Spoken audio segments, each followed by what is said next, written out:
Step 4. Get into a continuous education program.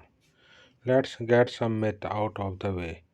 It is general belief that we get educated in schools and colleges.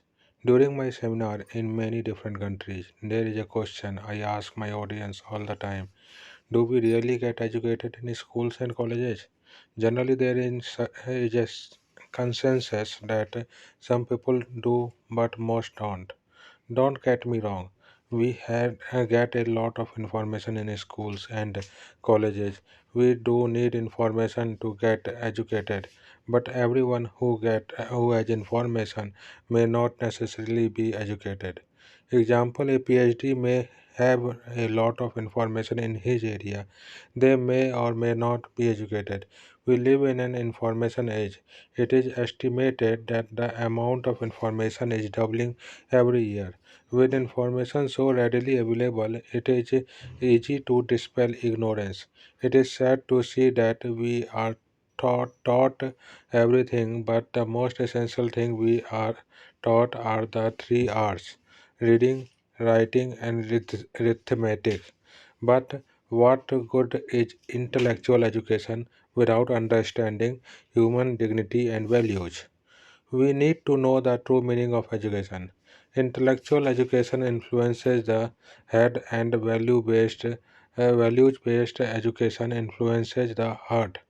In fact, education that does not train the heart can be dangerous. If we want to build a character in our office, home, and society, we must achieve a minimum level of moral and ethical literacy. Education that builds fundamental traits of character such as honesty, compassion, courage, persistence, and responsibility is absolutely essential. We don't need more academic education. We need more value based education. A person who is morally educated will be a lot better equipped to move up in life or succeed than in a morally bankrupt person. With excellent academic qualification, I would prefer to go to the second most qualified surgeon in town who has character. Then go the most qualified surgeon who lacks character. The same thing holds true in any profession. Education without values. Universities are turning out highly skilled barbarians because we don't provide a framework of values to young people who more and more are searching for it. Stephen Muller, President, Johns Hopkins University. True education is a training of both the head and the heart. It is better to be uneducated than ill-educated. An uneducated thief may steal goods from the train, but an educated one may steal the entire train. We need to compete for knowledge and wisdom, not for grades. Knowledge is piling up facts. Wisdom is simplifying them. One could have good grades and a degree and still not learn much. The most important thing one can learn is to learn. People confuse education with the ability to memorize facts. Educating the mind without moral creates a menace in society. Knowledge is not power. We are often told that knowledge is power. Not really. Knowledge is information. It is potential power, and it becomes a power only when it is acted upon. What is the difference between a person who cannot read and a person who can, but does not read? As Ben Franklin said, not a whole lot. Learning is a lot like eating. It is not how much we eat that matters, but what really matters is how much we digest. Knowledge is potential power, wisdom is real power. Education takes many forms. It is not just grades or a degree, it is cultivating our strength, learning, self discipline, listening, eagerness to learn, and developing characteristics leading to success. Our minds are like muscles that can stretch or shrink. It all depends on how much or how little we exercise them. If you think education is expensive, try ignorance. Derek Bock. Education does not mean good judgment. There is a story about a man who sold hot dogs by the roadside. He was illiterate, so he never read newspaper. He was hard of hearing, so he never listened to the radio. His eyes are weak, so he never watched television. But enthusiastically, he sold lot of hot dogs. His sales and profit went up. He ordered more meat and got himself a bigger and better stove. As his business was growing, his son, who had recently graduated from college, joined his father. Then something Strange happened. The son asked, "Dad, aren't you aware of great recession that is coming our way?" The father replied, "No, but tell me about it." The son said, "The international situation is terrible. The domestic situation is even worse. We should be prepared for the coming bad time."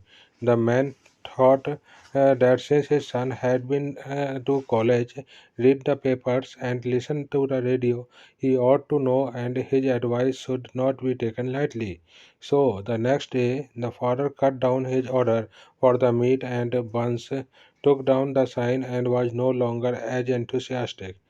Very soon, fewer and fewer people bothered to stop at his hot dog stand, and his sales started coming down rapidly.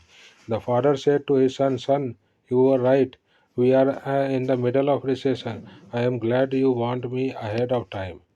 What morals can we take away from the above story? The above story forces us to distinguish between being intelligent and being prudent. What is intelligence? Intelligence is the ability to be a quick learner. Somebody could be highly intelligent but may have poor judgment. Optimism and pessimism are both expectations, either positive or negative. Many times, positive or negative expectations subconsciously turn out to be fulfilling prophecies. Choose your advisor carefully, but use your own judgment. The tragedy is that there are many walking encyclopedias who are living failures. A person can and will be successful with or without formal education if they have the six C's: character, conviction, courage, commitment, courtesy, and competence. What is the difference between skill and competence? Skill is the ability, competence is the ability along with the willingness and the desire to apply what is learned. Desire is the attitude that makes a skillful person competent. There are many skillful people who are totally incompetent. They lack the desire and fail to translate theoretical knowledge into practical application. Ability without the right attitude is wasted. The first duty of a university is to teach wisdom, not trade, character, not technicality. Teach. Winston Churchill. What does it mean to be educated? Just like a passport is a prerequisite to travel the world. Similarly, a good education is a prerequisite to lead a meaningful life confidently. Whom they then do I call educated. The following is the definition of education given by Socrates approximately 2000 years ago. First, those who manage well the circumstances which they encounter day by day, and those who can judge situations appropriately as they arise and rarely miss the suitable course of action. Next, those who are honorable in their dealing with all men, bearing easily what is unpleasant or offensive in others, and being as reasonable with their associates as is humanly possible.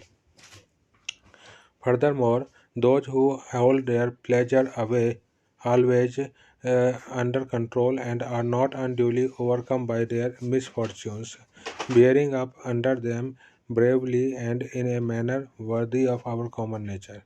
Most important of all, those who are not spoiled by their successes, who do not desert their true selves, but hold their ground steadfastly, a wise and sober-minded man, rejoicing no more in the good things that have come to them through chance than in which thought their own nature and intelligence are their since birth.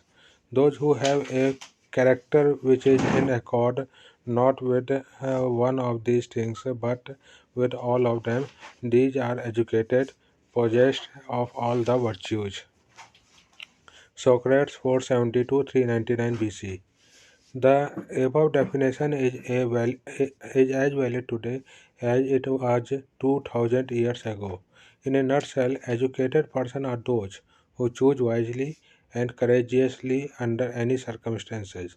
If they choose between wisdom over foolishness, good over bad, virtue over vulgarities, regardless of the academic degrees they have, then they are educated. Educated people recognize their limitations but focus on their strength. What is a board based education? Some animals in a forest decided to start a school. The students included a bird, a squirrel, a fish, a dog, a rabbit, and a mentally retarded eel. A board was formed to determine the curriculum, and it was decided that flying, tree climbing, swimming, and burrowing would give a board-based education. All animals were required to take all subjects.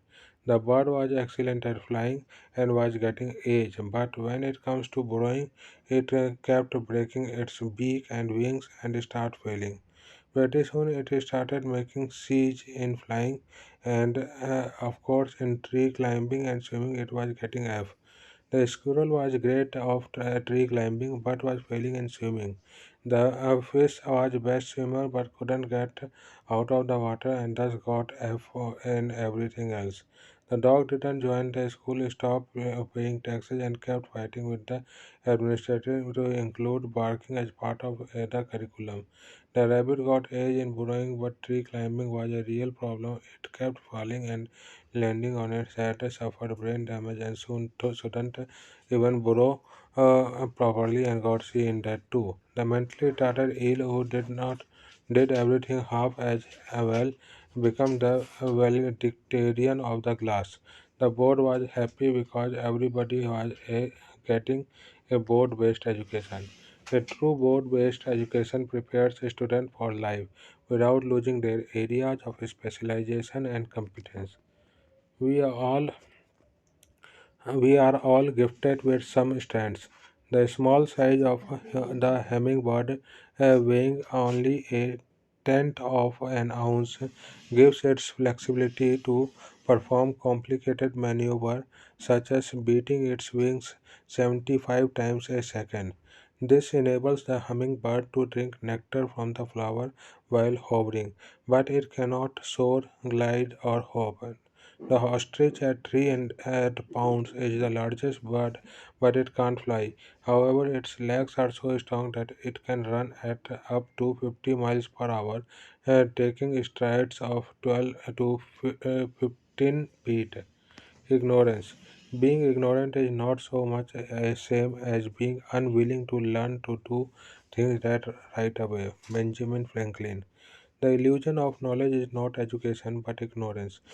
Foolish people have a strange kind of confidence which comes only with the ignorance.